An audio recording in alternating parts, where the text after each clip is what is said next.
himala, napakalaking himala, no? Na may mga presyo, may mga budget appropriation, pero walang mga detalya. So hindi masasabi ni Presidente Marcos na nagsisinungaling si Presidente Duterte. This administration, according to Optic Politics, has mastered the art of gaslighting the Filipino people while lining their own pockets. And dito, huling-huli sila. Sir, at itong nadiskubre na mga blank items po ng BICAM report ng 2025 national budget, ano ho bang masasabi niyo po muna dito? Well, nagpapatunay lamang na iba na ang forma ng gobyerno ng Pilipinas, no? Binago na ng Marcos Araneta Romualdez Cabal ang sitwasyon ng Pilipinas ngayon. Hindi dumaan sa tamang proseso ang ating budget at ultimong House Appropriations Committee, no, ay nagrereklamo na wala silang kopya ng BICAM report. At as early as December 18, ay naglabas na ng expose ang ating kagalang-galang na Senador Amy Marcos, no?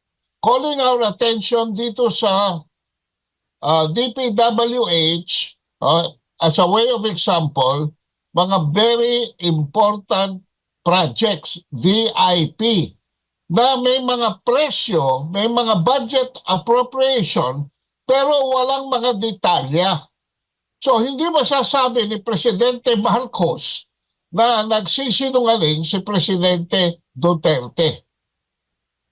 Opo, Kaado, yung BICAM report, may kinalaman ba ang Pangulo? Bakit siya yung nagsasalita kung hindi yung mga congressman nakasama at senador nakasama dito, mga miyembro ng BICAM report na pumirma dito sa kanilang report? Yan nga ang yan nga hindi natin maintindihan no? Bakit niya dinidefend itong mga taong ito? At bakit itong si Lucas Bersamin ang nagdi-defend sa kanya? Dapat pagsalitain niya dyan si Grace po.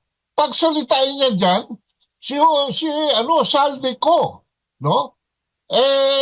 Ang nangyayari, ang presidente ang sumasalag, no? Hindi naman niya trabaho yan.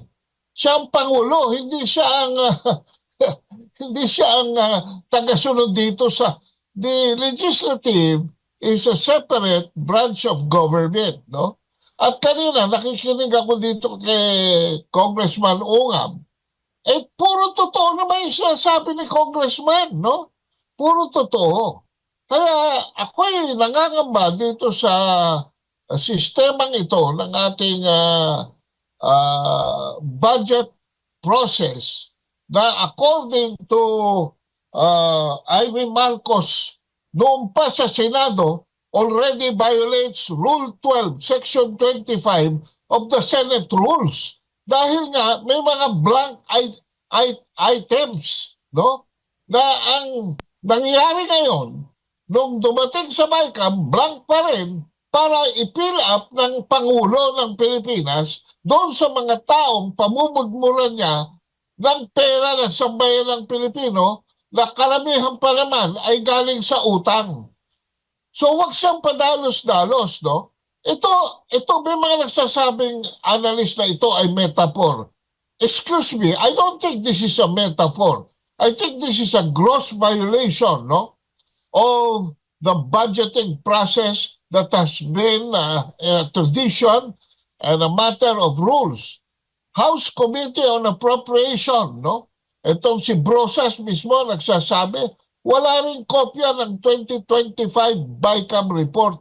Ano ba ito? Ang tawag dito ni Amy Marcos ay himala. Napakalaking himala, no? So wag silang mag-accuse, lalo na itong former, nakakahiya itong former Chief Justice of the Supreme Court. Ito si Bersamin, nagsasabi fake news. Wala naman siya sinasabing real proofs of guilt. The truth is, this administration, according to Optic Politics, has mastered the art of gaslighting the Filipino people while lining their own pockets. And dito, huling-huli sila. So, alam mo, ito yung mga ito, impeachable offenses to. This is a gross violation not only of existing rules of the legislature, but of the laws of the Philippines and the laws of basic law, which is the Constitution. Himala, napakalaking himala, no? Na may mga presyo, may mga budget appropriation, pero walang mga detalya. So, hindi masasabi ni Presidente Marcos na nagsisinungaling si Presidente Duterte. This administration, according to Optic Politics, has mastered the art of gaslighting the Filipino people while lining their own pockets. Mad